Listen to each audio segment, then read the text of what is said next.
Inilah satu video yang dimuat naik di laman media sosial TikTok milik Datin Alia yang peroleh perhatian ramai.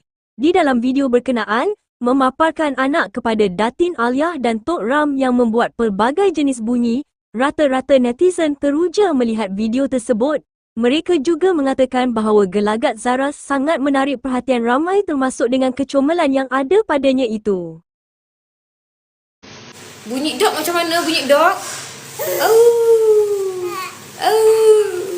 Okey, bunyi miau. Cat. Miau. Miau. Okey, daddy batuk macam mana? Daddy tutup pintu macam mana?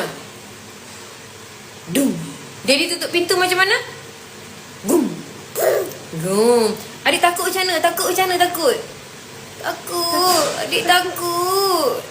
Adik takut. Siapa anak daddy? Siapa anak daddy? Ansap. Oh, dia dah tengok tu mami dia pakai tudung lawa betul. Cantik kan tudung mami?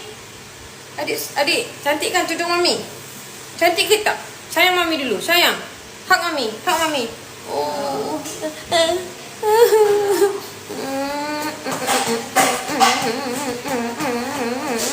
Okey dah ya. Sudah ya. Aunty, uncle, bye-bye. Kan? Semoga dijaga Allah selalu. Doakan untuk adik sihat, okey?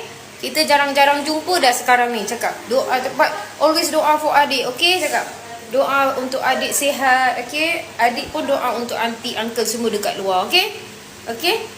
Bye. Muah, muah, flying kiss. Aunty, uncle, flying kiss. Muah. Muah. Cepat adik, go.